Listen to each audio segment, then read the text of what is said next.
국민의힘 새 당대표의 한동훈 전 비상대책위원장이 선출됐습니다. 당정관계 정립과 당 쇄신, 대야 관계 등 새 지도부의 과제가 산적해 있습니다. 중요한 현안인 만큼 오늘 정치 분야 최고의 전문가들 모셨습니다. 김영준 배재대 석좌 교수, 성한용 한겨레신문 선임 기자와 함께 한동훈 호의 과제와 쟁점 현안 짚어보고 향후 전국 전망해 보겠습니다. 김영준 교수님, 성한용 기자님 어서 오세요. 네, 안녕하십니까. 자, 한동훈 후보는 자신을 향한 집중적인 공세에도 불구하고 당심, 민심 모두 60% 넘는 압도적 지지받으면서 당권 거머쥐었습니다. 한동훈 득표율 62.8%. 김영준 교수님, 그 의미 뭐라고 보세요? 변화죠. 변화다. 네, 이대로는 안 된다라고 하는 거 좀 이례적인 거예요. 몇 가지 이례적인 사항이 있었는데요. 지금 네. 첫 번째는 총선에서 저렇게 참패를 했는데 바로 당권에 나올 수 있느냐라는 게 처음에 이례적인 거예요. 한 3개월 지났나요? 한 3개월 정도밖에 안 됐었죠. 네. 두 번째는 총선에서 저렇게 국민의힘이 108석밖에 못 가져갔는데 본인이 또 책임이 다 있다고 얘기를 했는데 어떻게 60.8%라는 압도적인 이 득표를 할 수 있냐도 굉장히 이례적인 거고요. 네. 또 세 번째는 이렇게 투표율이 낮은데도 그 모든 걸 뚫고 원래 투표율이 낮으면 이제 조직표가 움직인다라고 많이 생각을 했는데 그럼에도 불구하고 특히 당심과 민심도 똑같이 60% 이상을 가져왔다는 거. 이게 저는 이례적으로 봤는데요. 그러니까 변화에 대한 욕구가 굉장히 강했다고 보는데 이것이 주는 정치적 함의가 몇 가지가 있어요. 네. 그 첫 번째는 지난 선거에서의 책임이 한동훈 대표의 책임보다는 윤석열 정부의 책임이 훨씬 크다고 인식을 하고 있는 것 같아요. 아, 그렇게 그렇게 해석할 수밖에 없어요. 이렇게 네네. 이런 결과가 나온다는 거는. 두 번째는 한동훈 비대위원장이 작년 12월 26일 날 비대위원장이 됐는데요. 그 짧은 기간 동안에 당을 이제 나름대로 열심히 뭐 선거에 개입을 했는데 결국은 시간이 적었다라고 판단한 것 같아요. 네. 그러니까 기회를 한번 더 줘도 된다라고 하는. 그러니까 다시 얘기해서 지금 그 일반 당원들 또 국민이 생각할 때 현재 국민의힘 가지고는 도저히 안 되겠다. 뭔가 충격적 욕보를 통해 가지고 변화를 줘야 되는데 상대적으로 한동훈 대표가 훨씬 더 변화를 이끌 수 있는 적임자라고 판단한 것 같습니다. 네. 한동훈 아니면 변화가 없고 미래가 없고 정권 재창출도 그만큼 더 어렵다. 이런 그렇게 판단한 것 해석을 같습니다. 해주셨습니다. 네. 성한용 선임 기자님 혹시 저 김영준 교수님 말씀 중에 동의하시지 않는 부분 있어요? 그럴 리가 있습니까? 전부 다 동의하고요. 저 연장선에서 조금만 네네. 더 말씀드리면 저는 이제 정치부 기자이기 때문에 주로 국회 기자실에 있습니다. 네네. 국민의힘의 이 후보들 이번에 대표 전당대회 나서 후보들이 출마 선언하고 나서 이제 기자실 한 바퀴씩 쭉 돌아요. 근데 마침 이제 제가 있을 때 한동훈 그 당시 후보가 이제 돌았어요. 그런데 이제 부스마다 갔는데 어느 부스에 가니까 마침 국민의힘 출입 기자들은 없고 민주당 출입 기자들 이른바 야당 반만 있는 부스가 몇 군데 있었습니다. 이제 저희가 한겨레도 그런 경우였는데 이제 민주당 출입 기자가 좀 쑥스러우니까 이제 인사하면서 저는 그 야당 출입 기자입니다. 뭐 이제 이렇게 얘기를 하니까 했더니 한동훈 후보가 저도 지금 거의 야당이라서요. 그래서 이번 전당대회를 여당 내 야당으로 치르겠다는 얘기구나. 어떤 한동훈 후보의 어떤 기본적인 어떤 전략적 포지션이라고 할까요? 그게 읽혔다 이거죠. 그렇습니다. 네. 그게 여러 가지 이번에 악재가 있었음에도 불구하고 굉장히 높은 득표율을 올릴 수 있었던 원동력이라고 봅니다. 저는 과거에 이명박 대통령 시절에 이제 박근혜 대표가 어떤 원칙과 신뢰 정치인이라는 정치적 자산을 가지고 정권 재창출을 했는데 그때 이명박 대통령이 밀어붙였던 세종시 수정안을 국회 본회의장에서 반대 토론을 해서 깜짝 놀랐거든요. 네. 그런데 이제 그 덕분에 이제 여당 내 야당 이 역할을 자기 정치적 자산으로 삼을 수 있었고 그 힘으로 2012년 총선 대선을 승리했던 적이 있는데요. 이 한동훈 대표가 이걸 혹시 벤치마킹한 것은 아닌지 이런 생각을 좀 했습니다. 예, 우리 성한용 선배님한테 지금 국회 기자실에 있다 그러셨잖아요. 네, 그렇습니다. 제가 알기로 정치부장 편집국장 한 지도 한 20년 가까이 돼가지고 국회 기자실 지금 몇 년째 계신 겁니까?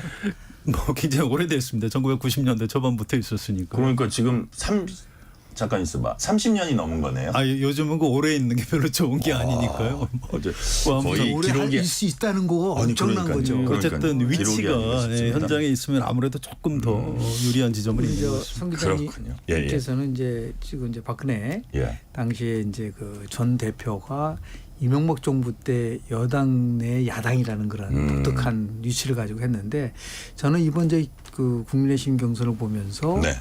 그랬었던 박근혜 대통령 정부 시절에 우리가 두 가지 모델이 있었어요. 네. 2014년도 전당대회 모델. 이거는 뭐 엄청나게 그때 세게 붙었거든요.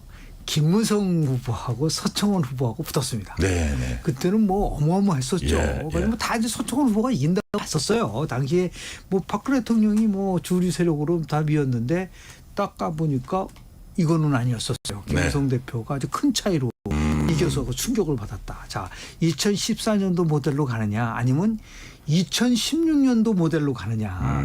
2016년도는 4월 총선에서 122석으로 당시에 새누리당이 일당을 뺏겼습니다. 근데 그때 친박에 대한 평가라고 얘기를 하고 심판을 얘기를 했는데 네. 누가 대표가 된다면 이정현 의원이 대표가 됐어요. 네, 네. 가장 친박인 사람이 결국은 대표가 되니까 그때 어떤 평가가 있었냐면 그거 도로 친박당 되는 거 아니냐? 이래가지고 굉장히 비판이 많았었는데 결국은 어떻게 됐냐면 정말 그 박근혜 대통령 정부가 실패하는 요인 중에 하나로 지목이 됐어서 뭐 이제 지금 다 끝났으니까 그 두 모델을 가지고 비교를 한다면 한동훈 후보가 되는 거는 2014년도에 비주류였었던 김무성 후보가 되는 거와 같은 맥락을 갖고 있는 거고 이번에 만약에 원희룡 후보가 됐으면 2016년도에 이정현 후보가 되는 거와 같은 맥락을 갖고 있다. 김무성 모델과 이정현 모델. 이런 모델 속에서 많은 분들은 그동안 이제 한국 정당의 역사를 보면은 네. 주류가 이긴 적이 별로 없어요. 거의 다 이제 비주류가 이기는 경우가 많았거든요. 이거 말고도 뭐 2003년도에 서청원 대 최백열 대표랑 붙었을 때도 결국은 최백열 대표가 그때 예, 비주류였었거든요. 예. 네네. 아마 생생하실 거예요. 그때도 그랬었었고요. 그런 의미에서 봤을 때 이 큰 흐름 속에서는 어떻게 변화와 개혁을 통해서 무엇인가를 나름대로 성과를 낼 수 있느냐라는 것이 중요한 하나의 그 변수였지 않았나 생각을 좀 하게 자, 됩니다. 성한영 기자님이 손 드셨습니다. 아니 뭐 간단한 건데요. 총선 이후에 윤석열 대통령이 뭐 어떤 국정 기조를 좀 바꾼다든가 뭐 야당하고 뭘 해서 좀 잘 국정을 끌어가는 모습을 보였다면 저는 한동훈 대표가 나오기 어려웠다고 봅니다. 근데 이제 그게 잘 안 됐고요. 대통령 지지도 국정 수행 평가도 굉장히 좀 좋지 않고 또 김건희 여사 또 해병대 수사 개입 논란 이런 게 이제 점점 더 증폭되는 이런 상황에서 이제 국민의힘 당원들의 어떤 당심 네. 또 국민의힘을 지지하는 민심이 이대로는 안 되겠다. 좀 네. 강력하게 변화할 필요가 있다. 이것이 한동훈 대표로 나타났다고 생각합니다. 네. 자, 그다음 질문으로 한번 넘어가 볼게요. 자, 지금 이제 최고위원 구성을 보니까요.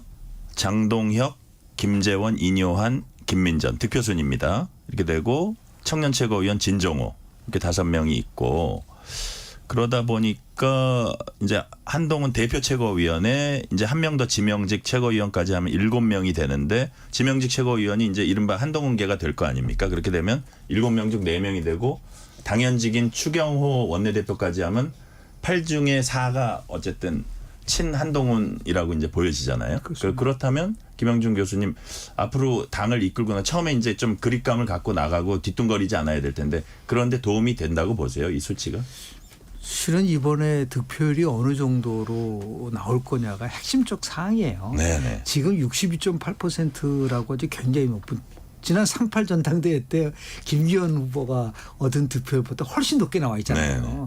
이런 상황 속에서는 아무리 뭐 친윤이든 뭐 비한이든 흔들 수가 없는 구조입니다. 그러니까 일정한 기간 동안 물론 이제 지금 뭐 최상병 문제와 관련돼서도 당장 뭐 비한이라고 얘기하기는 좀 그렇지만은 이거는 원내대표 소관인데 그 원내대표한테 맡겨야 된다라는 얘기가 벌써부터 나올 정도로 그렇게 한다 하더라도 지금은 그렇게 한가할 때가 아니에요. 108석 뺏기지 못하고 있는 국민의힘이 어떤 정체든 간에 뭐 대통령도 어저께 단합을 얘기를 했었고 하나임을 얘기를 했었는데 어떤 사소한 거 하나 가지고 트집 잡기 시작해가지고 흔들기 시작한다는 거는요.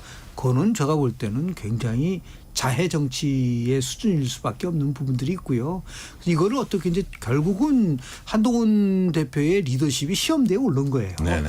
이거 다 예상했었던 부분들이에요. 이걸 어떻게 극복할 거야. 제일 첫 번째로 지금 얘기하는 지금 최상병 특검 문제가 그래서 본인이 제3자 방식의 특검을 얘기를 하는데 만약에 이거 뭐 정치적 상상력을 동원하고 있지만 이 처음에 제안을 했을 때 실은 이재명 대표가 반대를 했었어요. 네. 근데 이걸 거꾸로 만약에 야권에서 지금 한동훈 대표가 얘기하는 방식으로 특검을 제안할 경우는 어떻게 나올까? 그걸 굉장히 아직 나름대로 정치적으로 오히려 그렇게 해서 한동훈 체제를 압박하자라는 그런 기류도 분명히 이제 앞으로 나올 가능성이 이제 크기 때문에 예. 이제 그럴 때 어떻게 이제 대처를 할 거냐를 보고 한동훈 비대위 체제가 잘 뭐 나름대로 소프트 랜딩 할 거냐 아니면 끊임없이 계속해서 반복돼서 나올 거냐로 문제인데 결국은 구조가 상황적인 구조가 결국 비한이든 친한이든 이게 한가하게 갈등을 일으킬 수 없는 구조이기 때문에 이건 같이 갈 수밖에 없습니다. 네. 공멸하지 않기 위해서 저는 그렇게 봅니다. 제가 해병대원 특검법은 뒤에 이제 질문이 또 네네. 구체적으로 따로 드릴 거니까 그거를 이제 그건 나중에 얘기하시고요. 지금 교수님이 말씀하신 대로 62.8%라는 이 지지율은 성한영 기자님 지금 뭐 어디 흔들고 그럴 상황도 아니거니와 또 그렇게 여당의 상황이 누가 흔든다고 뭐 어떻게 될 것처럼 녹록하지도 않다 이렇게 말씀해 주셨는데 그 부분은 어떻게 보세요? 예, 뭐 일단 득표율이 높은 게 굉장히 도움이 될 거고요. 또 최고위원들 구성도 아까 말씀하신 대로 상당히 좀 안정적으로 다수 세력을 확보한 게 사실입니다. 네. 그래서 안정적으로 잘 갈 수 있을 것 같고요. 또 면면이 또 뭐 전투력이 상당히 있는 분들이에요. 뭐 김재원 최고위원이나 이런 분들이 이제 슬슬 벌써 좀 시비를 걸고 네네. 있는데 그 아마 지도부 회의하면 아마 제대로 방어를 잘 해낼 수 있으리라고 봅니다. 또 이뇨한 최고위원은 원래 그 원희룡 후보의 러닝메이트였는데 이분은 좀 워낙 좀 호인이라서 예, 예. 한동훈 대표도 굉장히 잘 지낼 걸로 아, 그래요. 이렇게 이제 그 국민의힘 별로 분들도 그렇게 또 김재원 의원도 사실은 뭐 이렇게 뭐 친한은 아니지만 그렇게 흔드는 스타일은 그렇습니다. 아니잖아요. 원래 흔드는 스타일이 아니에요. 예, 예. 그래서 김재원, 이뇨한 이분들도 한동훈 대표한테 꽤 그 협조적인 태도를 취할 것이다 이렇게 예측이 되고요. 그래서 이런 구조적으로 또 득표율 이런 걸로 보면 안정적인 리더십을 발휘할 수 있는 여건은 돼 있는데 이제 네. 앞으로 좀 어떤 불안 요인 같은 게 이제 이른바 윤심. 윤석열 대통령이 과연 어떻게 할지 이 부분하고요. 네. 또 민심 과연 이제 당분간은 이렇게 볼 겁니다. 그런데 이제 민심이 어떻게 평가하느냐 이런 부분은 좀 미지수로 남아 있는 거죠. 예, 제가 당정 관계는 좀 이따 여쭤보는데 질문을 드린 김에 하나 더 우리 저 성한영 기자님한테 하나 더 질문 드리면 그렇다면 그 전당대회 과정에서 막 어떤 갈등이라든지 서로 비방이라든지 이런 게 표출이 됐는데 이런 부분도 그 한동훈 새 대표가 이렇게 통합 리더십 발휘하는데 큰 어떤 저항이나 이런 거는 없을 것 같다 그렇게 보세요? 여기 쉽지는 않을 겁니다. 이게 사람이 어떤 직업을 오랫동안 가지면 그 유전자로 이렇게 내화되는 측면이 있는데 아무래도 이제 검사를 오래 한 분들은 정치인들하고 다르죠. 정치인들은 속에 무슨 생각을 하든 겉으로는 웃으면서 끌어안기도 하고 예. 악수하고 그러는데 이거 이제 한동훈 대표가 얼마나 해낼 수 있을지 뭐 쉽지는 않을 것이다 이렇게 봅니다. 네네. 근데 실제로 보면은 하나 흥미로운 여론조사 결과가 예, 김영준 교수님 말씀입니다. 지난주 예. 금요일하고 이번 주에 나왔어요. 네. 뭐 구체적인 수치를 얘기를 하고 해야 되겠지만은 실은 민주당보다는 국민의힘 지지가 굉장히 높게 나오는 조사가 계속해서 나오고 있다는 네네. 거죠. 그래서 아마 제가 볼 때는 뭐 나름대로의 갈등 구조가 증폭되냐 아니면 좀 완화되냐의 핵심 포인트는요. 한동훈 비대위 체제가 넘어서서 이제 대표 체제가 된 다음에 한 달 내에 국민의힘 지지도가 어떻게 나타나냐가 굉장히 중요합니다. 관전 포인트다. 네, 관전 포인트. 그러니까 그 현재에 나와 있었던 지지도를 만약에 반등을 시키고 그 대통령 지지도가 나름대로 상승할 때가 되는 경우가 오면은 대통령도 흔들지 못하고 결국은 우리가 얘기하는 비주류도 흔들지 못한다. 그래서 아마도 전략적 선택을 한다고 한다면 이 모든 거는 대통령 모든 핵심은 뭐냐면 최고의 난제는 뭐냐면 한동훈 대표와 윤석열 대통령이 얼마만큼 신뢰를 회복하느냐는 네네. 부분들이 있잖아요. 예, 예. 그런데 오늘 뭐 저녁에 뭐 만찬을 하든 다음에 뭐 단독 회동을 하든 어쨌든 간에 같이 갈 수밖에 없는 구조인 부분들도 있고요. 그래서 제가 볼 때는 한 3개월 동안 이렇게 지켜보면은 또 마침 3개월 정도 되면 이제 추석이 가까워옵니다. 거기서 굉장히 이제 민심이 어떻게 움직일 거냐라는 걸 볼 수가 있기 때문에 지금은 심리적으로 한동훈의 시간이다. 네. 그 한동훈의 시간이 쉽게 무너지지 않기 때문에 이거를 오히려 이번에 경선에서 참여했었다가 뭐 2등, 3등, 4등 하신 분들도 흔쾌히 이 부분에 대해서 당을 살리려고 본인들이 당대표 되려고 한다고 한다면 네. 여기에 나름대로 적극적으로 도움을 줘야지만이 본인들도 살고 당도 살고 그리고 이제 국민의힘의 미래도 있지 않을까라는 생각을 좀 하게 됩니다. 제가 이제 한동훈, 윤석열 두 분 관계는 녹취 2개 듣고 네네. 본격적으로 말씀드릴게요. 먼저 한동훈 대표가 일성으로 확 강조하면서 또 강조한 게 국민 눈높이입니다. 당대표 수락연설 한 대목 직접 들어보겠습니다. 우리 국민의 마음과 국민의 눈높이에 더 반응합시다. 민심 이기는 정치 없습니다. 민심과 싸우면 안 되고 한편이 되어야 합니다. 건강하고 생산적인 당정관계와 합리적인 토론을 통해서 민심을 정확히 파악하고 그때그때 때를 놓치지 말고 반응합시다. 그래서 민심의 파도에 우리가 올라탑시다. 정말 많은 국민들께서 우리가 그렇게 하기만 하면 우리를 더 많이 지지해 주실 마음의 준비를 이미 하고 계십니다. 제가 앞장서겠습니다. 자, 정작 중요한 건 대통령과 신임 당대표가 어떤 관계를 맺어 나가냐 이게 최대 관전 포인트인데요. 윤석열 대통령도 어제 전당대회 직접 참석해서 당정 협력, 당정 일체 원팀 강조했습니다. 직접 들어보겠습니다. 우리 국민의 힘은 저와 함께 대한민국의 미래를 책임지는 집권 여당입니다. 우리는 한 배를 탄 운명 공동체이고 우리는 하나입니다. 민생의 어려움을 해결하고 국민을 더 행복하게 만드는 일에 당과 하나가 되고 당과 정부가 단결해야 합니다. 당정이 원팀이 되어 오직 국민만 바라보고 일할 때 국민들께서도 더 큰 힘을 우리에게 실어 주실 것입니다. 자, 정환영 기자님, 간단한 질문 하나 드릴게요. 이렇게 여당 전당대회 현직 대통령이 참석해서 연설하고 이게 일반적 관례인가요? 예, 뭐 그전에도 있던 전례입니다. 제 네네. 기억에는 박근혜 대통령도 참석을 했었고요. 또 작년에 전당대회 때 윤석열 대통령이 참석을 했었죠. 경선 결과는 또 안 보고 또 안 보고 가더라고요. 작년에도 그랬습니다. 작년에도 그랬어요? 연설하고 먼저 이제 자리를 뜨고 그 다음에 이제 당선자의 시간으로 만들어 주는 거죠. 네. 뭐 크게 어색한 장면은 아니라고 봐야 됩니다. 자, 한동훈 당대표 이제 워딩을 보니까요, 김 교수님, 국민 눈높이에 더 반응하자. 민심 이기는 정치 없다. 민심과 싸우면 안 되고 한편 돼야 된다. 건강하고 생산적인 당정 관계. 뭐 이렇게 대통령과의 관계도 또 거듭 언급을 했어요. 자, 근데 오늘 그 만찬을 함께 합니다. 네. 대통령실의 발걸음도 생각보다 템포가 되게 빠르다는 생각이 드는데 오늘 만찬 어떻게 평가하십니까? 아주 좋은 징조죠. 아, 그렇습니까? 왜냐면요. 2014년도 당시 박근혜 대통령하고 김무성 신임 대표하고가 예. 그렇게 즉각적으로 만나지 않았어요. 상당히 나름대로 좀 시간을 둔 적이 있었었는데요. 이제 뭐 어떻게 해석하느냐에 따라서 제가 실은 지금 수락연설을 보고 이제 빅데이터 분석을 해보니까 가장 많이 나온 단어가 예. 실은 반응이었습니다.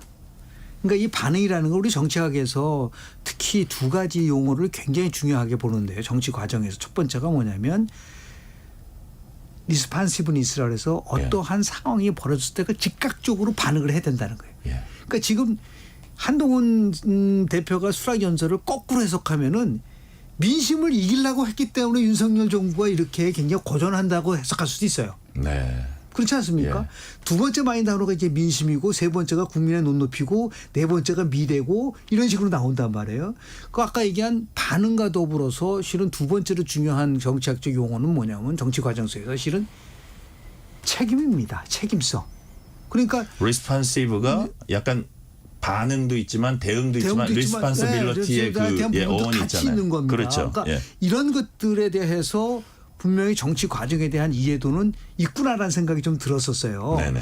그 지금도 이런 거죠. 만약에 뭐 여러 가지 지금 문제들이 많았지 않습니까? 뭐 우리 김건희 여사 명품백 그 문제와 관련돼도 즉각적으로 반응을 했으면 여기까지 안 왔어요. 당시에 벌써 5개월이 지난 부분인데도 이게 아직까지 해결 안 됐다는 거는 어떠한 상황에 대해서 국민의 눈높이에 맞는 부분들이 있었느냐 없었느냐를 판단을 해본다고 한다면 네. 상당히 미흡했다. 그런데 한동훈 대표는 여기에 빠르게 반응하겠다. 그렇습니다. 그렇기 때문에 이게 갈등의 요소가 될 것처럼 보이지만 저는 그렇게 보지 않습니다. 왜냐하면 서로가 지금 절박한 상황 속에서 네. 당대표를 만났고 네. 지금 뭐 집권 2년밖에 되지 않지 않았습니까? 이걸 어떻게 정말 극단적인 여소야대라고 얘기를 했는데 이걸 극복할 수 있는 방법은 빠르게 당이 하나라는 것을 보여줄 수 있는 거라고 하는 것이 가장 이상적이었던데 바로 다음 오늘 저녁에 만찬하는 거 이걸 가지고 뭐 왜 다 부르느냐 원 오브 댐이다 이런 식으로 이렇게 폄하한 사람도 있지만 그런 건 중요한 요소가 아니다. 그건 아니죠. 이렇게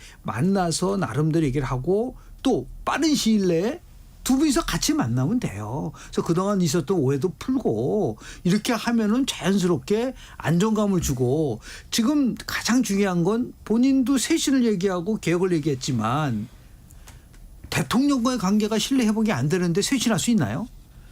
이게 가장 중요한 부분이기 때문에 그런 면에서 보면 오늘의 나름대로 이렇게 빨리 만난 거는 좀 큰 의미가 있지 않을까라는 생각이 좀 하게 됩니다. 예, 김 교수님이 지금 좀 긍정적으로 평가를 하시면서 앞으로의 전망도 조금 긍정적으로 하신 부분이 있는데 성환영 기자님. 근데 지금까지 우리 어떤 정치 상황을 여러 비슷한 정치 상황을 보면 현재 권력하고 미래 권력하고 갈등을 겪는 경우가 많고 특히 뭐 조금 이따 제가 더 자세히 말하겠지만 해병대원 특검법이나 뭐 이런 것들 아주 민감한 요소가 나왔을 때 갈등이 빚어질 수도 있는데 앞으로 그 대통령실과 한동훈 대표와의 관계 어떻게 예측하십니까? 그러니까 저도요, 제 직업이 기자라서 제가 잘 모를 때는 항상 물어봅니다. 네네. 주로 국민의힘 내부 사정 아는 분들한테 물어봤더니 쉽지 않을 거라고 그래요. 이게 무슨 얘기냐면 이제 뭐 반응, 뭐 책임 이게 말은 사실 쉬워요. 뭐 윤석열 대통령도 뭐 민심을 내가 존중하겠다 뭐 그랬는데 일반 국민은 그렇게 생각하시지 않는 거고요. 그래서 총선 참패했죠. 또 오늘 저녁에 만나서 밥 먹는 거는 굉장히 좋은 모습입니다. 그래서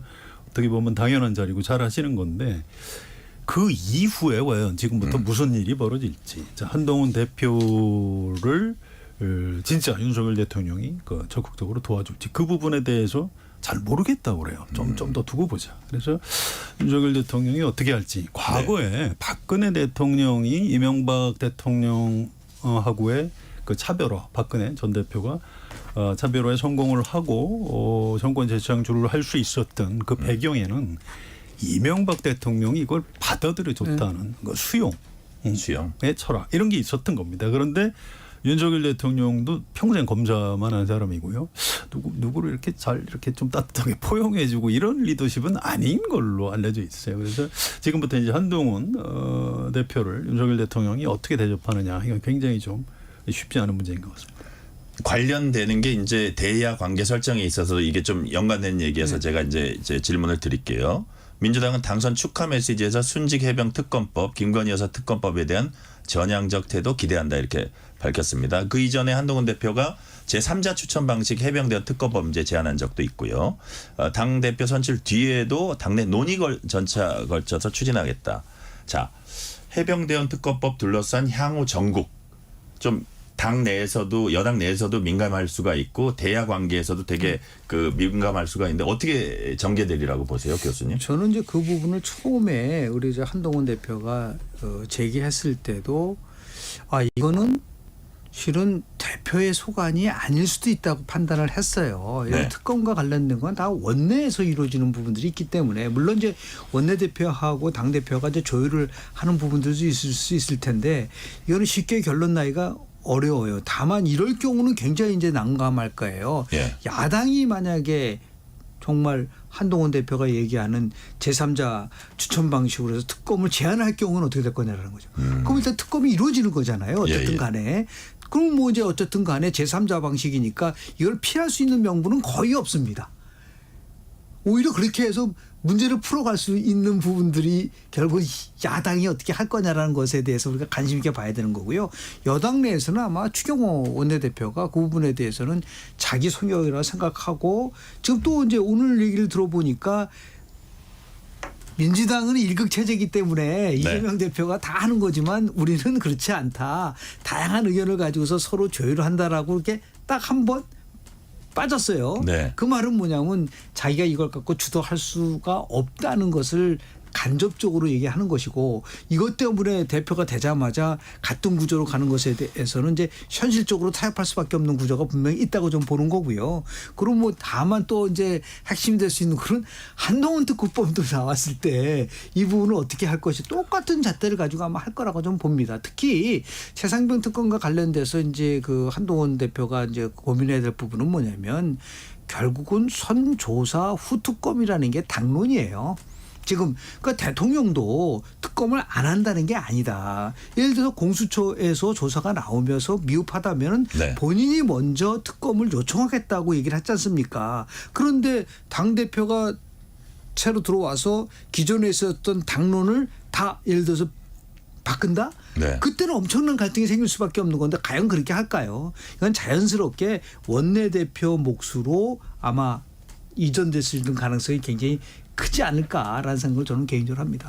성환님 기자님, 그 한동훈 대표는 이거를 조금 막 민주당식이 아닌 좀 합리적인 어떤 특검법을 만들어서 털어버리자 이런 취지 같은데 그렇게 될까요? 그러니까 이거 일단 국회 의사일정 관련해서 조금 먼저 설명을 드려야 될 것 같은데요. 네. 내일 국회 본회의가 있고요. 여기에서 방송법뿐만 아니고 재의결 이 투표를 내일 아마 먼저 하게 될 것 같습니다. 그래서 민주당하고 국회의장 생각은 이걸 뭐 시기를 조절하고 이럴 게 아니고 대통령이 그 거부권 행사 제의 요구를 했기 때문에 그건 그냥 내일 첫 번째 안건으로 해서 깔끔하게 찬성이든 반성, 뭐 통과가 되든 아니면 뭐 부결되든 네. 먼저 처리를 하겠다는 겁니다. 그 이후에 한동훈 대표가 얘기했던 그 제3자, 대법원장 등 제3자가 추천하는 특검을 가지고 이제 본격적으로 다시 협상을 해서 법안을 발의하겠다고 합니다. 그래서 이건 어쨌든 한동훈 대표가 대국민 약속을 한 거거든요. 네. 이게 단순히 그냥 원외 국민의힘 대표가 아니고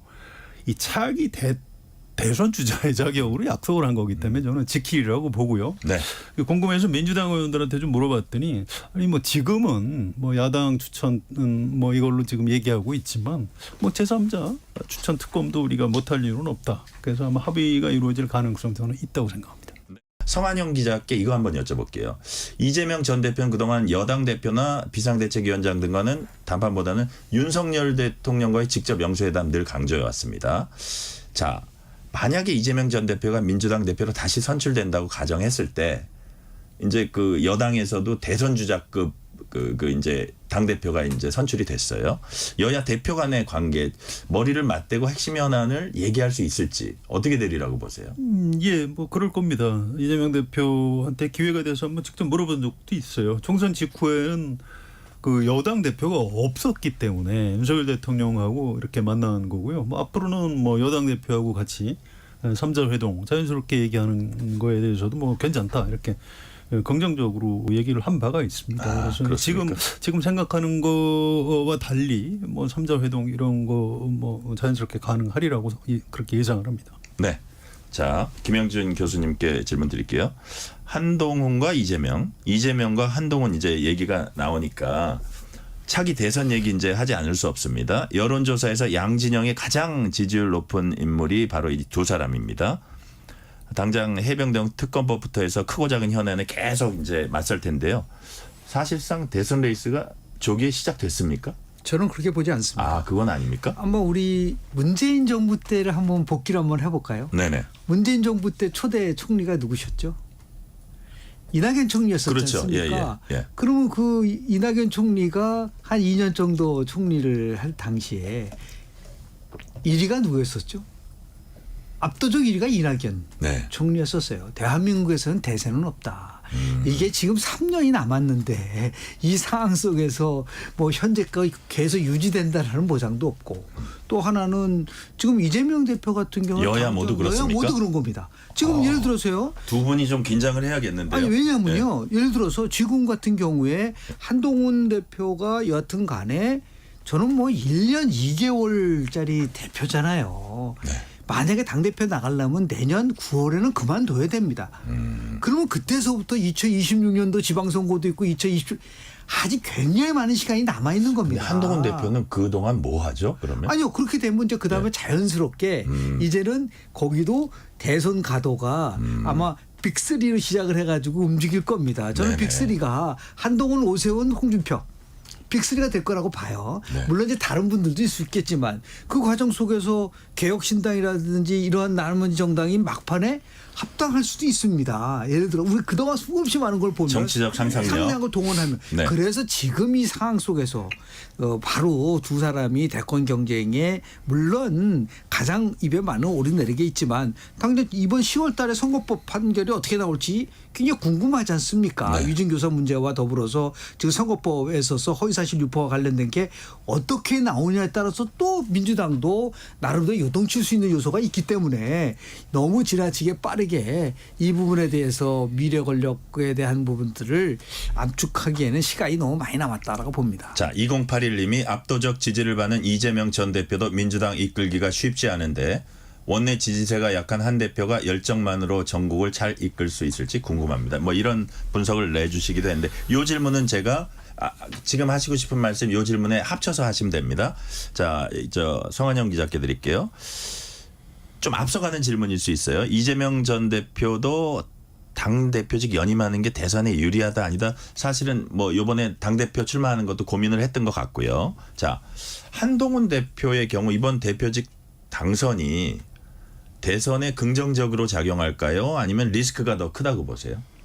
그 일단 먼 훗날 뭐 2, 3년 뒤에를 누가 알겠습니까? 네. 근데 아까 이제 뭐 잘 하기에 또 달려 있겠죠. 네, 그렇기도 하고요. 또 네. 김영 교수님 말씀은 이제 약간 당위론적 측면에서는 저도 100% 동의하는데 어쨌든 지금 우리 그 차기 대선을 항상 우리 유권자들은 좀 어떤 게임으로 보는 측면이 있어요. 네네. 이미 이재명 대 뭐 한동훈 가상 대결 수치가 막 이미 쏟아지고 있습니다. 그래서 이번에 사실은 한동훈 대표 되는데도 그 이재명 효과가 좀 작용을 했다고 그래요. 그러니까 누가 이재명 대표가 대통령 되는 악몽, 국민의힘 지지자들은 그렇게 생각할 거 아닙니까? 악몽? 예. 그러니까 이재명 대통령에 대해서 이제 악몽이라고 생각하는 국민의힘 지지자들이 누가 되는 게 가장 이재명과 싸워서 이길 수 있겠느냐. 그래서 이제 한동훈을 찍었다 이런 얘기들을 합니다. 그래서 정치가 이제 여야 대선 주자들이 서로 영향을 주고 받아요. 그래서 반대로 이제 한동훈 대표가 됐기 때문에 다음 대선에 윤석열 대통령은 출마 안 하거든요. 그래서 한동훈 대표 체제에서 또 이재명 전 대표가 또 영향을 받는 측면이 있을 겁니다. 그래서 이게 어떻게 보면 우리나라에서 점점 심해지는 정치 양극화 때문에 좀 나타나는 현상일 수도 있고요. 한동훈 대표 효과를 또 이재명 전 대표가 더 받는 이런 장면도 볼 수 있을 것으로 예상이 됩니다. 네, 김영진 교수님. 그 이준석 개혁신당 의원이 그동안 기회만 되면 한동훈 대표 향해서 이제 견제구를 막 날리고 그랬잖아요. 아까 이제 막판의 통합 가능성도 좀 언급을 하셨는데 그렇다면 범보수 진영 차기 대선과 관련해서 한동훈 대표가 이준석 의원과 향후 어떤 관계 맺어갈지 그것도 관전 포인트인 것 같아요. 어떻게 전망하십니까? 그러니까 이런 거죠. 그동안 우리 한국 정치에서 나왔었던 대선 과정에 대한 거를 뭐 바로 적용을 할 수는 없지만 네. 지금 이재명 대표한테 제일 위험한 그 지금 요인은 뭐냐면요. 이회창의 길로 가면은 결국은 안 된다. 2000년도에 당시 4월 총선에서 새정치국민회의를 새천년민주당으로 당시 김대중 대통령이 바꿨어요. 네. 그때는 총재가 대통령이었었으니까 결과는 어떻게 됐냐면 133대 115. 이게 치명적으로 결국은 2당이 돼버린 거예요. 당시에 사천전 민주당이. 그때 영남 65석 중에 64석을 가져갔어요. 공천 파동이 있었잖아요. 그 당시에 뭐 공천 학살다 김윤환 이기택 다 했는데 오히려 133석으로 1당이 됐는데 그때는 의석수도 줄여가지고요. 네. 273석 했었어요. 그래서 2000년도 끝나고 2002년도까지 갔을 때 전부 다 여의도 대통령은 똑같았어요. 이회창입니다. 의심하지 않았죠. 의심하지 않아요. 그건 제왕적 총재. 다 끝났다. 이거 네. 이회창이다. 어떻게 됐죠? 결국 이회창 총재는 실패했습니다. 지금도 이런 식으로 해서 일극체제로 가지고 가면은 모든 걸 다 할 것 같지만 우리 국민들이 그렇게 만만하지 않습니다. 다 상황을 보는 거죠. 오히려 좀 나름대로 융통성도 주고 그렇게 될 필요가 있는데 그 당시에 집권당 김대중 정부 때에 전부 다 정권이 넘어간다고 했을 때 혜성같이 나타난 사람이 노무현 후보예요. 네. 노무현 돌풍이 일어난 거 마찬가지로 지금 뭐 한 1년 2개월 정도의 과연 대표 활동을 어떻게 하느냐에 따라서 결국은 차기 대권의 비단길이 열릴 것이냐 아니면은 정말 어려운 길이 열릴 것이냐 결정이 되기 때문에 현재는 단정하기 어렵지만 만약에 성공한다 하더라도 예를 한번 들어보겠습니다. 네네. 2004년 4월 달에 당시에 총선에서 121석으로 한나라당이 승리했어요. 탄핵입니다. 승리한 게 아니라 겨우 2당이 됐지만 121석이라는 걸 방어를 했는데 그리고 나서 바로 또 박근혜 당시의 대표가 또 대표로 선임이 됐습니다. 네. 2년간 당대표를 했어요. 정말 성공적인 당대표를 했습니다. 그 당시만 해도 뭐 선거만 이루면 뭐 다 이겼으니까. 당시에 뭐 선거의 여왕이라고 그랬지 않습니까? 그리고 2004년 6월 달에 2006년도 6월 달에 퇴임을 했어요. 그 후에 결국은 박근혜 대통령이 2007년도 경선에서 이명박 후보한테 졌거든요. 네. 제가 말씀드린 건 그만큼 변화무쌍하다는 다른 거예요. 대한민국 선거는 이건 지금 이 시점에서 너무 단정짓지 너무 말라. 단정짓지는 좀 네. 예측이 그렇게 쉽지 않다라는 말씀 좀 드립니다. 자, 성환영 기자님. 오늘 국회 법사위가 그 한동훈 특검법을 상정했습니다. 여당은 협치를 걷어차는 처사다 이렇게 비난했는데 한동훈 대표가 이거 어떻게 대처하리라고 보세요? 한동훈 대표가 펄펄 뛰죠. 네. 말도 안 된다 이제 이렇게 하고 있고요. 문제는 이제 민주당이 이걸 어떻게 처리하느냐겠죠. 그런데 네. 글쎄요, 민주당 의원들한테 물어보면 뭐 일단 법사위에 상정을 할 수 있는 건데 이걸 조국 혁신당에서 하자는 대로 그렇게 할지 일단 민심을 좀 보겠다고 그래요. 그래서 네. 이게 아직 윤석열 대통령 특검법에 대해서도 국민들 저항이 많은데 한동훈 특검법 이게 뭐지? 아직은 이런 여론이 좀 더 많다고 합니다. 그래서 이런 실체 부분이 좀 더 드러나야 밀어붙일 수 있는 것 아닌가. 아직은 좀 민주당 안에서도 동력이 좀 부족하다고 보고 있는 것 같습니다. 지금부터는 보수 정당으로서 국민의힘이 어디로 갈지 이런 부분 좀 집중적으로 짚어볼게요. 한동훈 대표 당선은 한국 보수 정당사에서도 이제 의미가 있어 보입니다. 집권 여당이 이른바 X세대 당대표 당선된 건 이제 처음일 거고요. 1973년생이죠. 이준석 대표 더 젊은 이준석도 있었지만 야당이었고 이제 당기필만 이미지가 강했고 이른바 한국 정치계를 주름잡던 86세대 입장에서 이거 세대 교체 아닌가 아마 실감이 나고 있을 거고. 자, 김영준 교수님. 이번 한동훈 대표의 선출이 정치 세대 교체의 상징 또는 변화의 시작이다. 맞습니까? 틀립니까? 현재는 그렇게 해석도 가능하죠. 왜냐하면 상대를 하셨던 분들이 뭐 원희룡 후보 같은 경우는 2000년도 총선에서 처음 이제 그 입문을 했는데요. 네. 한 25년 됐고 당시 2000년도 총선에서 비례대표로 당선된 사람이 나경원 지금 후보였었어요. 거의 25년 됐었고. 그리고 뭐 윤상현 후보도 일단 수도권 5선이니까 그런 쟁쟁했던 당 중진들을 물리치고 73년생이 당대표가 됐다는 거는 보이지 않게 세대 교체에 대한 욕구도 반영된 거라고 저는 봐요. 그 두 번째는 나머지 그 경쟁했던 분들은 누가 보더라도 정통 보수의 이미지가 굉장히 강했던 분들이고 더 나가서 참 아쉬운 거는 원희룡 후보는 정말 소장파 개혁 아이콘에 대한 부분이 있었는데 시간이 흘러서 이제는 25년이 흘러서 그런지 오히려 한동훈 그 대표가 훨씬 더 개혁 이미지를 선정을 하는 부분들이 생겼단 말이죠. 네.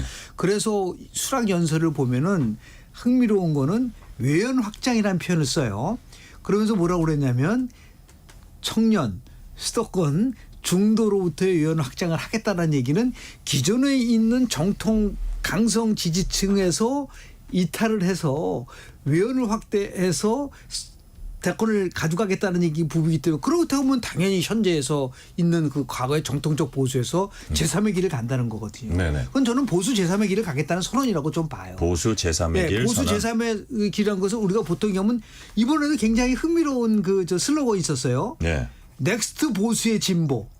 그 보면 크게 써 있잖아요. 진보란 또 개념이 들어갔어요. 그게 진보적 전환을 하겠다는 거거든요. 그러니까 진보적 전환이라는 거는 보수의 가치를 포기하겠다는 게 아니라 진보의 가치도 보수의 시각에서 풀겠다는 얘기거든요. 예. 그렇기 때문에 그거는 자연스럽게 그동안 오랫동안 당의 중진으로 활동하셨던 분들보다는 새로운 세대가 이거를 끌고 갈 수밖에 없다라는 당이론적인 거를 지금 수락연설에다가 담고 있기 때문에 네. 이거를 일종의 정치권에서의 세대 교체가 일어날 수 있는 가능성도 충분히 그래서 그 부분이 폭발적으로 과연 성공할 거냐 할 거는 2026년도 지방선거라고 봅니다. 네. 2020년 지방선거 때 국민의힘이 정말 새롭고 청년 세대들이 활동을 할 수 있는 영역이 만약에 생기게 되면 거기에 지금 뭐 김재섭 의원이라든지 네. 몇몇 김용태 의원이라든지 이 젊은 그 세대들이 진출을 했기 때문에 그것을 어떻게 이제 시너지로 묶어내느냐라는 것이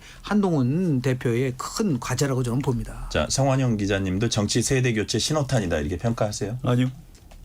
그렇지 않습니다. 아, 그렇습니까? 이유는? 이미 이준석 전 대표 정도 돼야 이제 세대 교체라고 하는 거고요. 윤석열 대통령이 1960년생이에요.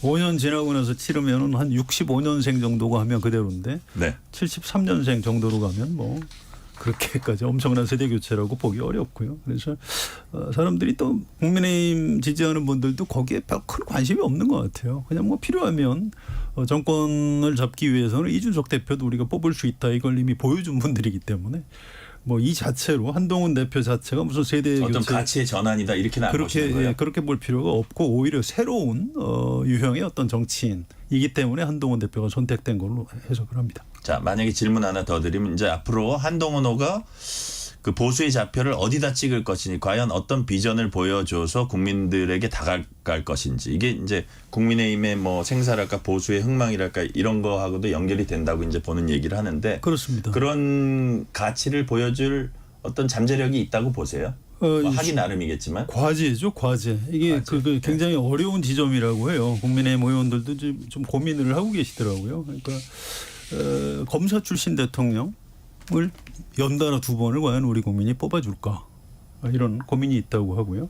어쨌든 뭐 말을 어떻게 하든 경제 전문가, 외교안보 전문가는 아니거든요. 네. 그렇다면 옛날에 이제 박근혜 대선 후보 시절에 복지국가 경제민주화 얘기하면서 안 되겠으니까 이제 김종인 이런 정책 전문가 영입해서 앞장 세우고 이렇게 했던 적이 있는데 한동훈 대표가 해야 되는 게 이제 그런 거라고 얘기를 하더라고요. 네. 지금 민주당 이재명 대표가 얘기한 어떤 먹사니즘이 사실은 이 보수 쪽에서 해야 되는 얘기거든요. 그런데 오히려 반대로 지금 이재명 대표는 그런 얘기를 하고 있는데 국민의힘에서 그거보다 이재명을 좀 빨리 좀 잡아 넣어라 이렇게 생각하는 분들이 더 많아요. 그래서 그 덕을 한동훈 대표가 좀 본 측면이 있는데 이 정책 또 국정 이런 부분에서 어떤 콘텐츠를 보여줄 것인지 이건 한동훈 대표의 엄청난 과제일 수밖에 없는 것 같습니다. 지금 질문은 제가 두 분한테 연달아 드릴 건데 먼저 성환영 기자께 먼저 드릴게요. 지금 먹사니즘이 뭐 보수가 해야 될 가치다 말씀하셔서 드리는 질문인데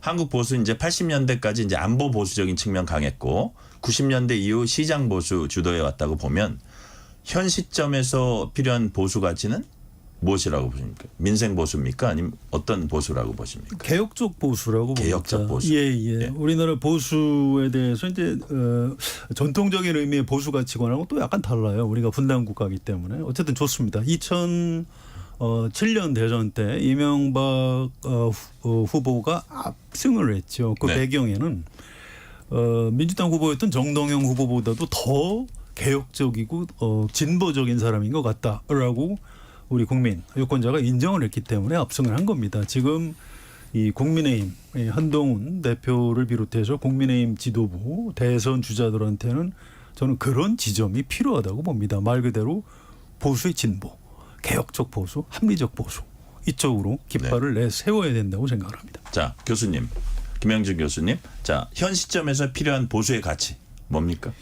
그건 뭐 지금 한동훈 우리 저 대표도 언뜻 그 부분에 대한 얘기를 했어요. 네. 가장 큰 거는 외연 확장에 대한 부분들 얘기를 많이 하지 않습니까? 네네. 저는 지금 이재명 대표가 얘기하는 그 부분은요, 보수가 아니라 서민에는 진보와 보수가 따로 없는 거죠.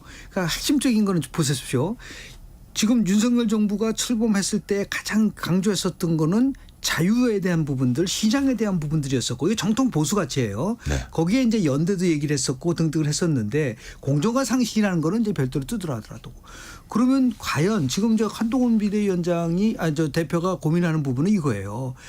보수의 정체성을 강화시킬 것이냐, 아니면은 이걸 좀 비틀어서 제가 말씀드린 제3의 길로 갈 것이냐. 2012년 대통령 선거 때에 당시에 박근혜 후보가 얘기했었던 것 중에서 가장 기억에 남는 게 두 가지입니다. 네. 그게 바로 경제민주화였었어요. 네네. 물론 이제 그 김종인 비대위원이 이제 얘기를 했었다고 하더라도, 두 번째는 맞춤형 보육이란 말을 썼어요. 복지란 말을 썼다. 이거는 맞춤형 그동안 복지. 진보의 전유물이었었던 것을 우리 보수도 그 부분에 대해서 목소리를 낼 수 있다고 해서 그게 바로 제3의 길인 거예요. 네네. 그렇다고 한다면 지금 얘기하는 한동훈식의 보수 제3의 길이라는 거는 그동안 정통적 보수가 얘기했던 가치를 넘어서 이런 것도 있을 수가 있는 거죠. 보수는 항상 안보만 얘기하는데 반공보수, 안보보수를 얘기하지만 평화보수 얘기도 할 수 있는 겁니다. 그러니까 예를 들어서 새로운 것을 추구한 도덕적 보수, 서민적 보수가 가장 더 중요한 거죠. 네. 지금 이게 개혁적 보수라는 말은 너무 식상하잖아요. 누가 민생 다 하는 보수는 거지. 어때요? 민생 보수라는 것은 뭐 어떻게 그게 보수가 민생을 등한시하고 정치의 민생을 벗어날 수 있나요? 그거보다는 우리가 얘기하는 보수가 가장 부족한 부분은 뭐냐면 바로 서민에 대한 부분들, 서민적 보수와 도덕적 보수를 강화시키는 부분이 필요하지 않을까 생각 좀 하게 됩니다. 네. 오늘은 시간 관계상 여기까지 말씀 듣겠습니다. 지금까지 김영준 배재대 석좌 교수, 성한용 한겨레신문 선임 기자였습니다. 감사합니다. 네, 고맙습니다.